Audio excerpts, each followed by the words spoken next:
Yeah.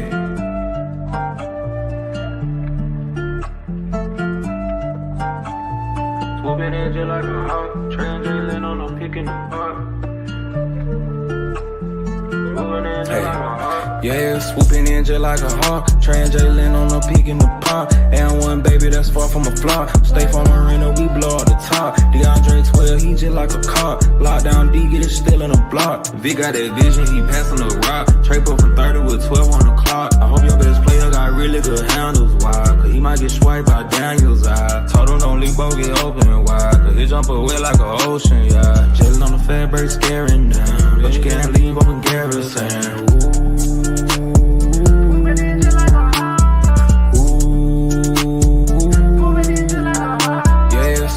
Just like a hawk, Trey Young on a peak in the park. And one baby that's far from a flop. Stay from Marina, we blow up the top. DeAndre 12, he just like a cop. Lockdown D, get it still in the block.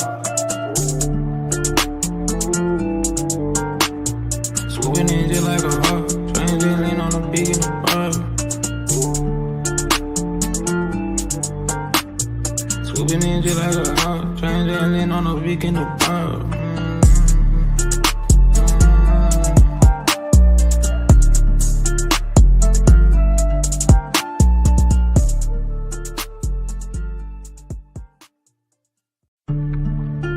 Yeah.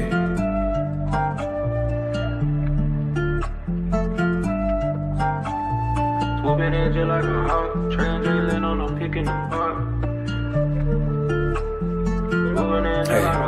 Yeah, swooping in just like a hawk. Trey Young on a peak in the park. And one baby that's far from a flop. Stay from Marina, we blow up the top. DeAndre 12, he just like a cop. Lockdown D, get it still in the block. Vic got that vision, he passing the rock. Trey put from 30 with 12 on the clock. I hope your best player got really good handles. Why? Cause he might get swiped by Daniels. I told him don't leave both get open wide. Cause he jump away like an ocean, yeah. Jalen on the fat break scaring down. But you can't leave open Garrison.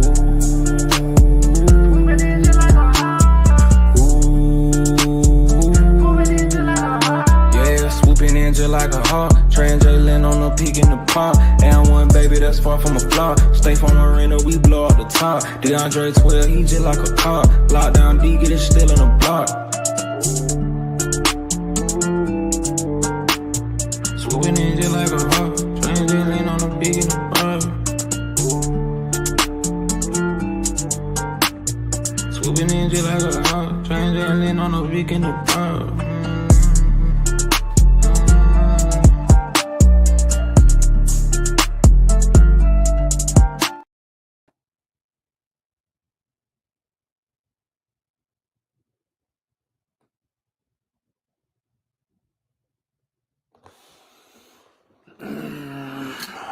Family, first of all, salute to everybody who tapped in and hung out with your homeboy doing the watch along. I appreciate that. Salute to everybody who are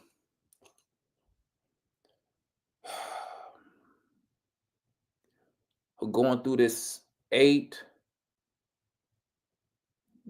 losing streak with your boy.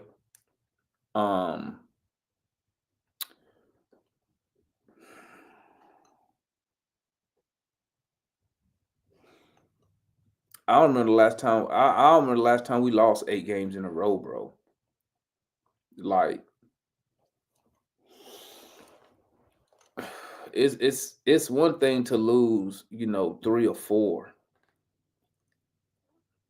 but 8 games in a row. I mean, who you want to blame tonight? Who do you want to blame? We sat right here and we watched this team play like trash in that first quarter. Then you watch the team come alive in the second quarter. Then you see the team get better in the third. But the coach, I don't understand. Listen, I'm not trying to say Dre Hunter is a bad player at all. That's not what I'm saying. What I'm saying is this. I thought the front line of Okongwu and Barlow was doing what they need to do. Dre Hunter was awful tonight. He was awful tonight, and you're gonna have bad games. I understand that. But I don't understand why the coach just doesn't say, you know what, my boy Hunter not feeling it. Let me go ahead with the young guy Barlow because we look good and it gives us more size on the floor, more length on the floor. Um why he didn't put Barlow back in, like I don't know. Why he played Vic Krejci and Garrison Matthews so many minutes tonight. Garrison, I got to give credit where it's due. Garrison did he did start heating up a little bit in the third, but I mean, really, I mean, Vic Krejci gave you nothing tonight. He didn't look like he was even in like I looked at him, he looked like he didn't know he had a game tonight. But the coach just let him stay in the game. I mean, who you want to blame tonight, chat? Who you want to blame? I'm gonna drop the link, man. Listen, I'm gonna drop the link. So what I'm gonna do it like this tonight. I'm gonna drop the link. You're gonna do your 2 minutes, and then I'm gonna kick you out of the show. I'm gonna kick you from the background, and then when everybody say they part, then I'm gonna drop the link again. So that way, because sometimes we get people who trying to get in, they can't get in. So I'm gonna drop the link, man. Here go the link. Remember, you got to be quick. You got to be fast, man. There go the link. You need to get up in here. Y'all know how we getting down. We getting down. You got 2 minutes to say your piece, and then we're gonna keep it moving. You got 2 minutes to say your piece, and we're gonna keep it. Make sure your camera is on. Okay. If your camera not on, I'm not bringing you up here. Okay. And make sure you ain't got no background noise. Make sure your TV ain't on. Okay. Make sure you muted the YouTube so we ain't got to hear the feedback. Okay. All right. Let me set my clock up. We're going to run through this thing, man. I mean, valiant effort from Trey. Valiant, but people want to trade him. I mean, I don't know, man. I don't know what some of y'all want, bro. I just want to win, bro. I just want to win. And I know with these dudes we got right now, we not winning nothing, bro. We not winning nothing. Let's start with the homeboy Archie. Archie, you got 2 minutes. So our shooting was better this game, thanks to some players like Zach. He came out, gave you a lot of good threes. He even hit that clutch that three that he hit at that. After the shot clock would have been a clutch three, but it was too late. Um, Garrison was hot in the second quarter, but after that, he was just a liability out there because Obi Toppin was just cooking him on offense every time. That man cannot defend nobody, especially Obi Toppin. Obi Toppin was getting past him on every single play, and then Garrison would just foul him every single time. It's like, why are you giving them? I think Garrison had like 3 and 1 fouls, and I think in the third he had like 3 or 2 fouls by himself, and it's like, I don't know why you played him so long, especially when we saw him being a traffic cone on defense and not even scoring. It's like, get him out of here, bro. Put Barlow out there, put someone else out there, man, because he was just getting destroyed. And then Hunter really sold the game towards the end, right? Because I think it was Onyeka on Siakam, right, and they were right next to the rim, and then at worst we would have gave up a 2, maybe a 2, right? Worst case scenario, maybe a 2-point and 1, but it was probably going to be a 2. But then Hunter, he leaves his man, which is he leaves Neesmith, goes all the way around to Siakam and tries to get a steal. Siakam passes the ball to the open man Neesmith, and he hits the 3. I'm like, why? I understand the gamble, but like, it was just a terrible gamble to take, especially when you're only down 1. Like, I think they were down 3, but with that 3 it was 6 now, so it was just a terrible choice. Should just let him get the 2, right? Shit, that's it. That's it. All right. That's the homeboy. Zach Hey, balled out today. I don't want to hear no Zach hate. Zach balled out. 3-pointers was going crazy. He was good in the mid range. Got that offensive rebound that let Trey hit that 3 too. okay, let me edit that. He balled in the fourth quarter. He didn't do nothing in the first 2. He did nothing. Absolutely nothing. What's good? Hey, how's it going? Yeah, no, that pissed me the fuck off, man. Like that just really made me mad. I feel like Quinn definitely because Barlow had like he had 10 points in like 13 minutes and 2 blocks. So it was just like he was defending the rim. He had length and mobility. He can attack off the dribble. He can hit some threes. It just didn't really make any sense. And he was like a +4. Like I know people don't really fuck with plus minus and shit, but he was a +4. Like DeAndre Hunter, that play was insane when he went to, because he's not even a steals guy, so it's not even in your DNA to be doing that. You don't get steals like that. I'm happy you got 7 rebounds. I'll give you that. That was great, but to gamble like that was crazy. Quinn not taking a timeout and drawing up a play, and Ricochet was hitting everything, and he's 6'10", so people ain't gonna really block the shot. Like Gary Matthews, to take him out for Gary Matthews at the end was just insane. It was fucking insane. That shit, like I had to smoke. Like I had to roll up. Like that was crazy. Like that was insano. Like I'm still blown by it. Like I'm still blown by it. Like I'm Nah, it's Quinn. It's on Quinn. It's on Quinn. You can't really blame no player. Like even though DeAndre was ass, I'm not gonna blame DeAndre because he's not the one who makes the rotations. He's not the one who puts people in the game and leaves them in the game. It's Quinn. So that shit's on Quinn. That shit's on Quinn. You can't even blame niggas. Like they played hard, but that shit's on Quinn, bro. That shit's on Quinn, man. All righty, that's the homeboy Archie, man. Let's go to the homeboy Juan. Talk to me, Juan. You got 2 on the clock. Brother, I am so livid at Quinn Snyder right now because Vic Krejci played 15 minutes and gave you 5 points, 4 fouls. Nance played, I forgot how many minutes, gave you 4 points, 5 rebounds. Keaton Wallace also played like 10 plus minutes and gave you 4 points, nothing else. All three of them and Hunter was a combined, not combined, but at least a negative player efficiency rating of -10 or more.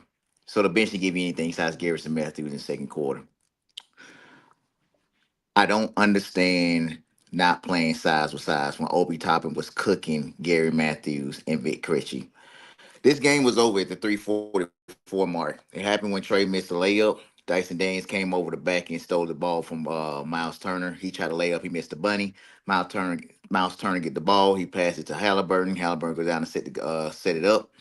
Uh, he passed the ball around the perimeter, passed it back to him. Miles Turner sets a nice screen, I think, on Dyson Daniels. Hit Neesmith hits Pascal Siakam hits the three.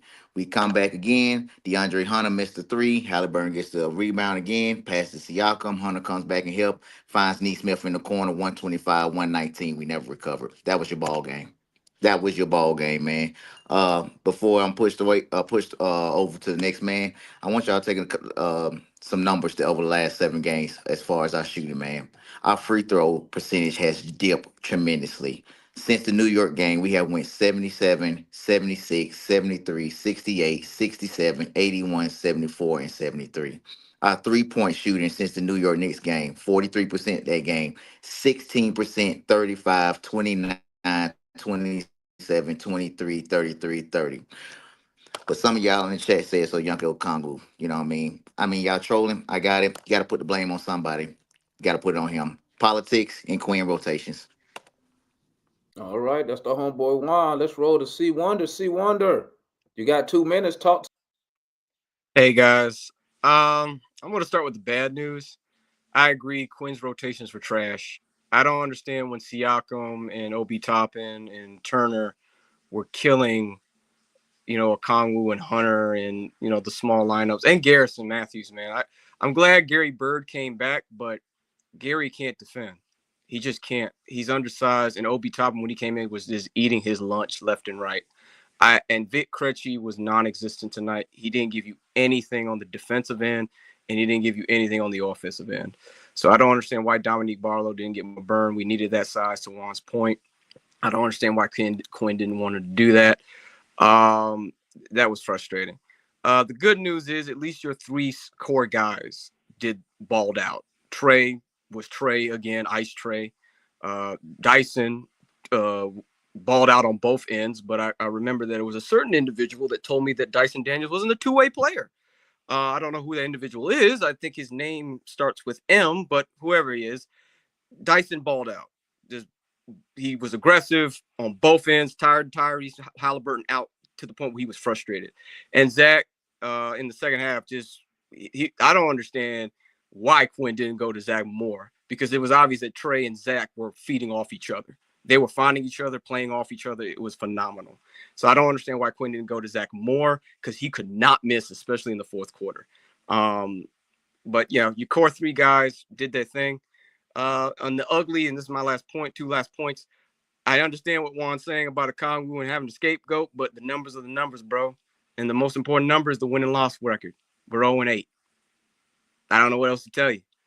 And don't think I didn't see what you did, Neesmith, when you hit those free throws. How you trolling my boy. You saw that, Damon? I saw it. Yep. We got receipts for you, dog. We got receipts. I really wish somebody would have got up in his face in the post game to say, we saw you, dog. We got something for you in the A. But you go on to the next person. All right, that's the homeboy C Wonder. We ain't got nobody to step up like that, C Wonder. They soft like that. Jay, 2 minutes. What it do, man? So I think that you guys are being a little too hypercritical of Quinn. I don't listen. The final possession, Trey was going to shoot a three. It didn't really matter who was on the court. The play was going to be for Trey. When you guys are talking about, Hunter, he took 5 shots tonight. The ball really didn't swing his way on offense. He had a block and steal. He was really good on the glass, 8 rebounds. None of these things that you guys are pointing out are why we lost. This game was lost, plain and simple, free throw line. 23 of 32 is not going to cut it, period. I mean, Quinn put the team in position today, coached it well enough for you to be in the game. You out-rebounded them by 4. You got, 11 offensive rebounds. They got 7. So you look at the game, there were a lot of mistakes. One of the threes that Pascal got, I don't know if you guys noticed this, but Dyson was actually supposed to pick up. But Miles Turner set a really good screen under the basket to seal off any sort of contest on the Nembhard play. That's also supposed to be Trey Young's man, and he also got sealed off from contesting that 3. But there were more plays that impacted. Those are the obvious ones, but there were more plays down the stretch that impacted that. How about Trey hits a 3-pointer? You're up 3 points. Yeka Okongwu gets a switch onto Nembhard, I think it was Nembhard. He bites on, he stays down on 3-up face and then bites on the 4th for the N1.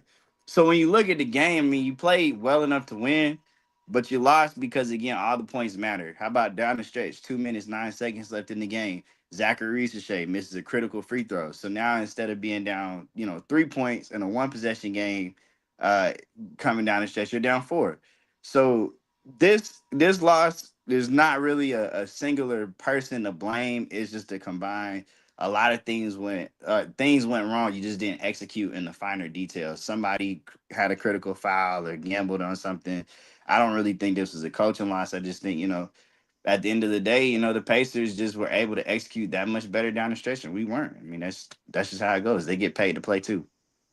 All right, that's Jay. Jay said they get paid to play and execute. Darian, talk to me. You got 2. I know you probably gonna take 30 seconds. If that. I disagree with Jay. Jay saying that Quinn coached well enough for us to be in the game. Quinn could have coached us to where we wouldn't have had to be in the damn game. I mean, you can't have Onyeka Okongwu out there by himself without another big. He's not big enough. You need either Barlow, Nance, or Gay in there with him. If you would have had that, you wouldn't have had the problems. You wouldn't have had the problems with Obi Toppin. Obi Toppin scored 17 points. That's crazy. Pascal Siakam would have been less effective. It's a ripple effect. Shout out to Zach. Zach did good. Zach, I mean, they should have gotten the ball more. Dre wasn't good. Keaton, Gary Bird, he was cool. I mean, he was 14 points. Bit, nah. I mean, like I said, I would have rather substituted a big instead of for Keaton or for Bit. One of those two. But yeah, that's all I got to say. You need more bigs on the court. All right, that's the homeboy Darian, man. Let's go to Kool-Aid. Kool-Aid, you got 2 minutes talk. Hey man, Quinn lost the game, man. He make me want to puke, bro. I'm just telling you, he been making me sick since he came, bro. I can't stand that dude. I'm just letting you know. Look, man, this dude, we lost that game when we lost the lead when he put that midget 5 in, man. We lost the lead and we never got back in the game like we should have. This man got enough sides on there, and the guys who got sides can shoot the 3 just as good or miss just as bad as Hunter or Vic or any one of those little Rowdy. Barlow can shoot the 3. They shoot about the same average.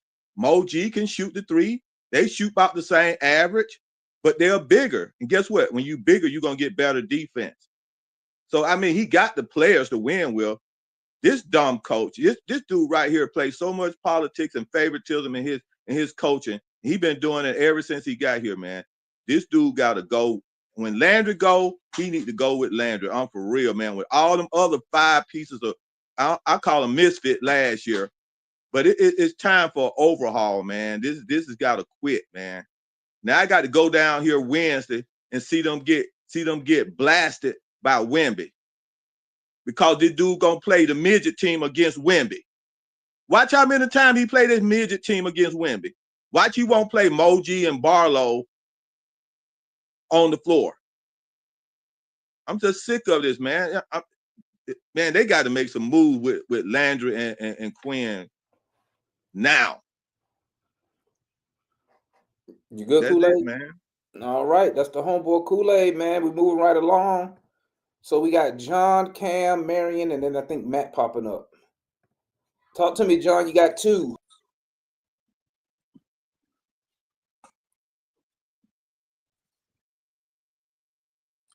The DeAndre Hunter experience is over. All of that doggone glowing and talking about how good he's playing and all this. This man scored only 4 points.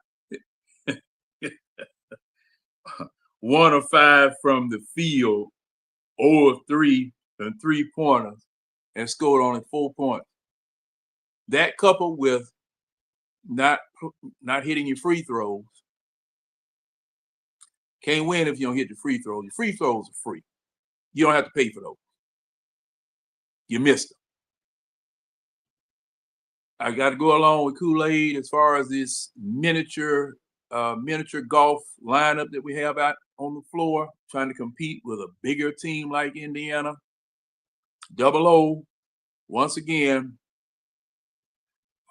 the man too short, the man too small. I posted in the chat about the fact that that's why you need a center. That's why you need a center. Then on top of that, I'm still trying to figure out how a person balls out with only 17 points. How a person does well with 14 points. How's that balling out? How's that doing good? When you only have 2 people, Dyson Daniels and Trey Young, over 20-something points. Trey Young with 34 points. And you wonder why this man is not going to the All-Star game. How you going to go to the All-Star game with stats like that? With a team looking like this? How you going to go?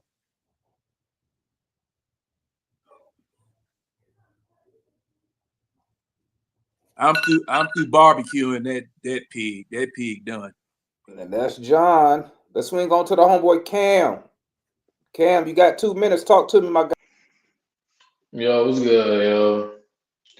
I ain't gonna cap, bro. Quinn Snyder's trash. Like, at the end of the day, bro, trash. Like, bro just can't coach. Like, we don't got nothing to coach though at the same time, but bro, at the same time, bro got Mo G and playing double O like that or something. Like double O trash. Like double O can't guard nobody, switch horrible, can't pick. Like, you know what I mean? Like he just all around bad. They playing midget ball, bro. Like Trey Young only could do so much with the ball, bro. Like 34 and 17, like got to create for everybody on the court. Like then you playing small ball, like team trash. Like you might as well blow it up at this point. That's it, bro. For real. Cam, Cam said he's sick of it. Cam said he's sick of it. Let's go to Marion. Marion, you got 2 minutes, my Man, what did Barlow do to get put into Quinn's doghouse? The dude was having a good game. He led us in blocks, and he only played like 13 minutes. We're never gonna win if we keep missing free throws, and we won't win if Quinn keeps messing up the rotation. This rotation, Quinn got to go. Y'all see what I got down there? Fire Quinn right now today, because this is terrible coaching. Let him go to Australia and do some terrible coaching over there, because this is terrible. We got guys out here who are trying. Shout out to Zachary Ricochet having a decent game, a good game. Shout out to Dyson, good game. But you got Quinn out here that's just messing it up with lineups that don't make sense. He bring and how we replacing our 6'8" non-pick setting, non-rebounding center with another 6'8" non-pick set, non-rebounding center. That don't make any sense, does it? We got 2 6'8" non-rebounding, non-pick setting centers who don't protect the rim. Neither one of them. How y'all do that? Well, what they do that at? They do that in Atlanta, I guess. 6'8" non-rebounding, non-pick setting center that don't protect the rim, and we expect to win with that. This is the ridiculousness of Quinn ball. Rudy Gobert is not walking through those doors. We don't have a Rudy Gobert back there, so why are we playing defense like we got a Rudy Gobert to come through those doors? It was the easy pass to in the first half. It was the easy pass to the goal. It's ridiculous. It's ridiculous. We play terrible defense, and it's the scheme. The scheme is to let everybody go. We was out there playing a 2-3, and in a 2-3, double O don't even know how to play the 2-3. It's terrible. We got to do better. I'm looking forward to a trade. Get us some Ingram or somebody. We need some help. All right, that's the homeboy Marion. Let's move on. So we got Matt, and I think Larry trying to get up in here. Let me see here. Mr. Matt, you got 2 minutes. I mean, all this Quinn noise just don't make any sense to me. He brought us back when we were, down by 18 or something like that. He put us in position to win. That's all you can ask your coach to do, is put you in position to win a clutch game where we're playing with G Leaguers. Okay. Mostly the panel the last couple of days have been clamoring for Barlow to play. Okay. He gets out there. He makes his start. What does he do? Airballs his first 2 shots. I'm thinking, what the hell? It was people clamoring for him for. He had 2 rebounds or 3 rebounds. Keaton Wallace had about the same amount of minutes. So it's like, why are we so gung-ho about a G Leaguer playing minutes? Okay, Barlow provides nothing. Okay, he provides nothing. As it relates to the overall game, in my view, I agree with Jay a lot that it was the overall execution. Okay, when we had that lead and Trey went out the game, that 3-minute stretch was awful. We didn't get good shot opportunities. Zach heated up in the fourth quarter. He doesn't touch it the entire 3-minute stretch. Okay. Akanwu missed the free throws. That was critical. Dyson dribbling the ball off his foot. That was critical. Then on the opposite end of the floor, we don't communicate on the back screen that Jay was talking about, the back screen that led to a Siakam wide open 3. We don't communicate there. We get pinched on a back screen. Then the next play, Akanwu jumps for the pump fake. So it's just the small details. When Garrison Matthews is in the game and and Vic Krejci's terrible. I don't know. So please don't ever bring him up again as a real player. Okay. But him and Garrison Matthews committed all the fouls in the first 3 minutes of the quarter. And then you're wondering why Indiana spends the last 5 minutes of the quarter at the free throw line. Like it's just the small, intricate details that we got to improve upon. But he started Barlow. He played Barlow in Okongwu just like y'all been wanting, and it didn't work. Okay, Okongwu had 11 rebounds. So like all this, he can't rebound. He's too small. I just like what are we talking about? It's just criticism unnecessarily. All right, that's the homeboy. Oops. The last person we got till we go to the forum is Mr. Larry. Y'all know Larry for the Dixon Way. Salute to Larry with the raid earlier today. If y'all not tapped in with Larry on the Dixon Way, usually he got his name up here today. Today he got Dyson was cooking. But it's the Dixon Way. I know Larry probably gonna drop it in the chat, but it's the _Dixon_Way. Make sure y'all tapped in with Larry. Larry, you got 2 minutes. Talk to me. As always, man, guys, make sure you hit that like button. It's the lifeblood of all of our streams, for real, for real.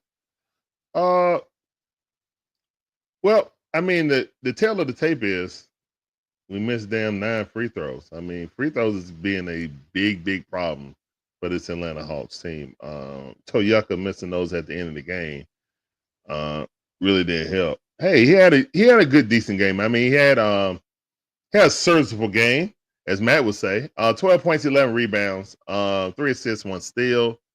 Zachary Riche, back-to-back great games by Zach. The French chef was cooking tonight. So I really love that, especially heating up in clutch time. Had 29 points. Like I said, take the handcuffs off Zach. Do not play Zach 20 minutes. If you play him just 20 minutes, he does not have this game, guys. He has another horrible game because the fourth quarter is what did it. So, again, he's not an efficient shooter. He's a volume shooter, just like all our best shooters on this game. Also, I just got here, man, so I don't know if you guys talked about it or not. Anybody say something about DeAndre Hunter sucking tonight? Because Hunter, geez Louise, you're going to talk about Dominique Barlow, but he had 10 points. DeAndre Hunter had a whole 4 points in 29 minutes. Dominique Barlow had 13 minutes and 10 points. So come on, man. I know he airballed his first 2 3-pointers. Kid was hyped that he was finally starting. You know what I'm saying? But 10 points, active hands, you know what I'm saying, and had 2 blocks. So stop playing, man. Had a way better game than DeAndre Hunter. But I see you sidestep that, Matt, but you always do that with players you like. Garrison Matthews was hot, but didn't get no shots in the second half. Vic Krejci and Garrison Matthews, and Keaton Wallace was basically cardio in it. Larry Nance also didn't do nothing. But yeah, great game by Trey Young. Even though that pass at the end of the game, I did not like him trying to fit between 3 players. That's a horrible turnover. And he's the only one really outside of Cardio Goat hitting 3. So, and Dyson wasn't really trying to shoot that. He was laying up everybody. So, again, another 20-point game by Dyson Daniels, who I was told can only score 10 to 12 points. Don't say another like this routine. Hold on. It actually is becoming routine lately. Go ahead, Larry. Kind of Go ahead, Larry. Finish up because I'm finna cook them. It's somewhat over. Yeah, go ahead, Juan. I'm done after that, man. I mean, Hawks has lost. Free throws lost the game. I'm going after you. Real quick. Hey, gang. Hey, we got the open panel. Hey, I know we barbershop talk, but they saying they can't hear us when we all talking. So let's moderate ourselves, gentlemen. Because I'm gonna go to the garage in a minute. So no, don't do that. Stay tuned.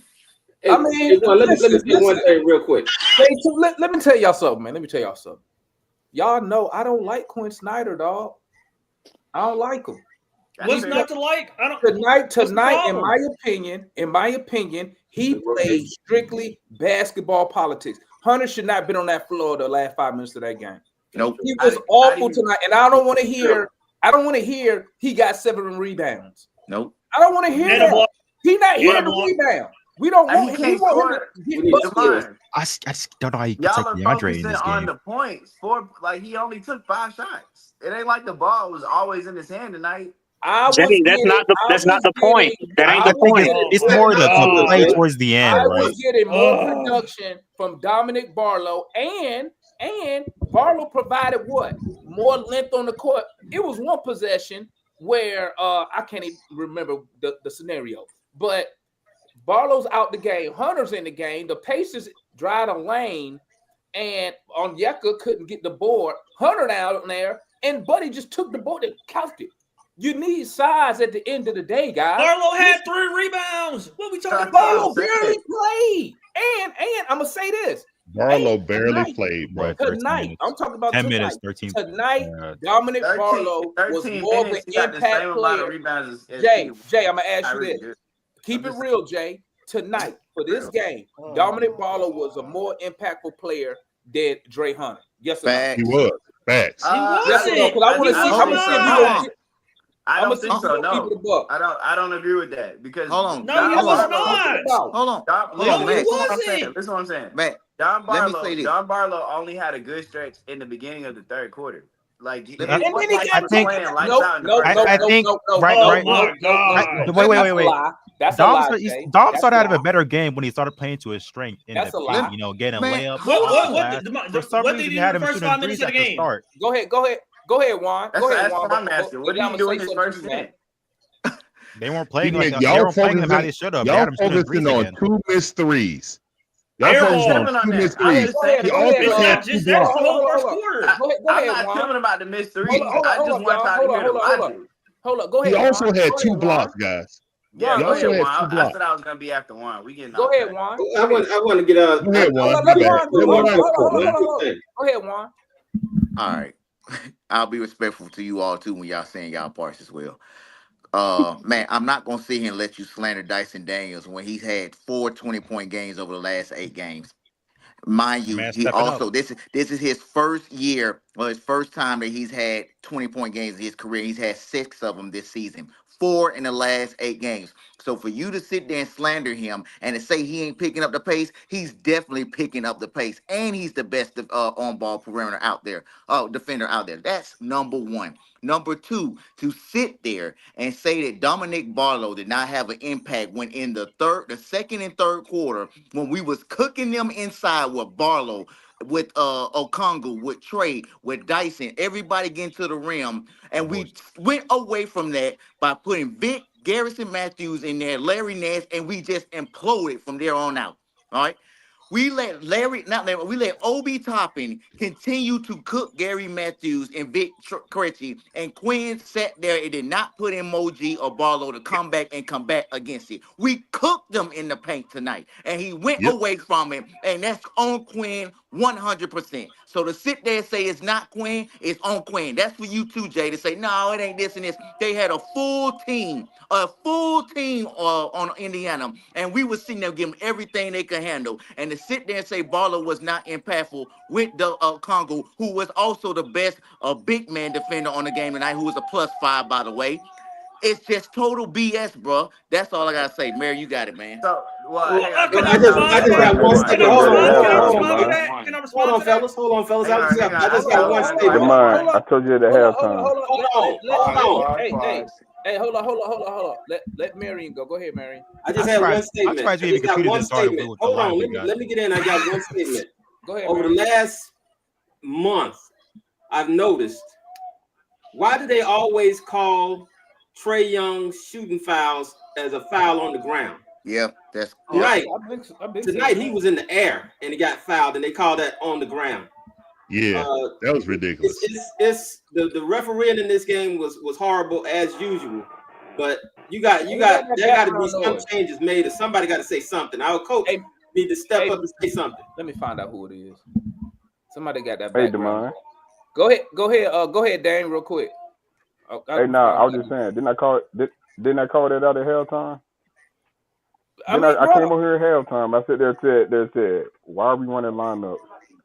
As soon as we took Dominic Barlow out and we went with the lineup of Vic Krejci and DeAndre Hunter with Keaton Wallace and Dyson Daniels, we was getting smacked. We was dumbass coach. We did a whole lot better with Okongwu and Dominic Barlow out there. And I even mentioned, why not run Nance with Moji? Now, if Moji was hurt, that's news to me. But I would have rather seen Nance and Moji with Vic Krejci, Dyson Daniels, and Drake Hunter. You got Dyson Daniels and Vic Krejci, more of your playmakers right there. There was no need for Keaton Wallace to play.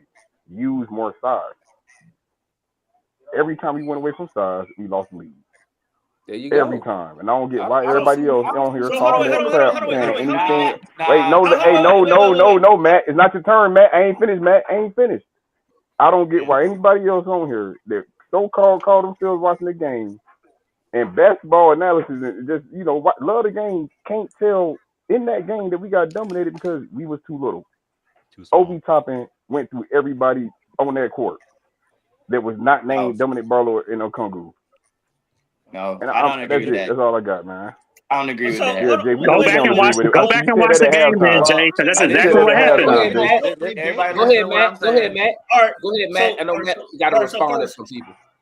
Juan, so first, Dyson did have a good offensive game today, but saying he's playing better offensively. He's also taking a lot more shots. Okay, second most shots on the team. And making them. Okay, all right, cool. He's making them cool. He's doing better offensively. He's also taking more shots offensively. Biggest hater ever. Biggest hater ever. Zach is doing better offensively. Why? Because he's getting more shots. So he probably would have equal or outscored Dyson if he would have got the ball more in the fourth quarter. Oh my but that's a fucking separate discussion. Separate discussion. Okay. I don't remember Derek Barlow. I don't remember Derek Barlow playing in the fourth quarter, and yet it was a back and forth one possession lead. Thank right? you. We exchanged leads the last 5 minutes of the fourth quarter. I don't remember you. Derek Barlow being out there at all. So, to say he had this great impact and we were only doing good when he was in the game is a lie. Thank you. That's a It's lie. a lie. Maybe he would have had the lead if he was Yo, in there. it wouldn't have been going back and forth if he was in the game. That's not what you said. No. That's not what you said initially. That's not what you said initially. That's what everyone's saying. It wouldn't have been going back and forth if you had size on the court. You said we only had the lead. We only had the the only lead when adjustment, Derek the only Barlow was in. adjustment they That's a did, lie. That's Matt, not the only true. adjustment That's a that the lie. only adjustment Quinn did was run Zach at the power forward position. That was it. That's how we end up. He went with more size, but guess what? Let me finish, Matt. That was more length, but as far as body wise, he was still getting muscle. But You I'm can just mix saying it the up. initial You statement can that you mix made. it up. The That's all I'm saying. The Mix it initial up. statement that you made about us only being competitive with Barlow in the game is not true. It's not. We was That's up. not true We at was all. winning when Barlow was in the game. but We was We winning. were winning when he was out the game in the fourth quarter in the last 5 minutes. We were winning then too. That's Matter of fact, when Trey went to the let me bench. jump in here, man. Matter of fact, when Trey went to the I'll circle bench, back around. we were I'll leading. circle back Hold on, around.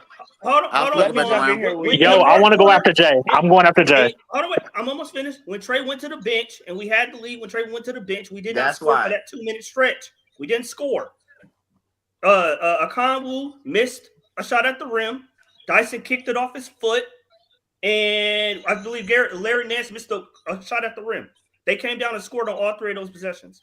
So it's the fine detail. I know y'all hate Quinn. Y'all hate Okongwu. Although Okongwu had more rebounds than Siakam. He had more double the rebounds that Turner had. But he's a terrible rebounder. Yeah. Terrible rebounder. He had more rebounds than both of them combined. No, Miles Turner is a terrible rebounder. He had more rebounds than Miles Turner and Siakam essentially combined. Miles he's Turner a terrible is a rebounder. center that He's a plays on the terrible perimeter. center. He All don't right, play in the post.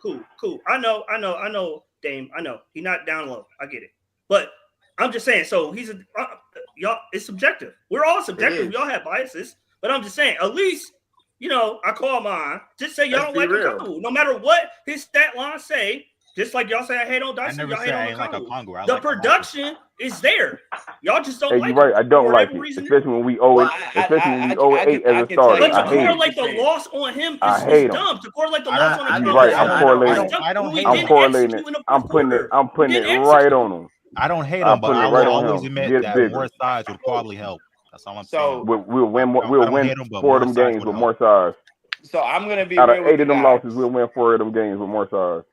I'm gonna be real with you guys. Where the game fell apart today, and what I saw, I get the size thing. Look, I saw the same thing with Obi Toppin in Garrison and V. Okay, but the key of why they kept coming back is because they won significantly. So not even close the 9 straight minutes.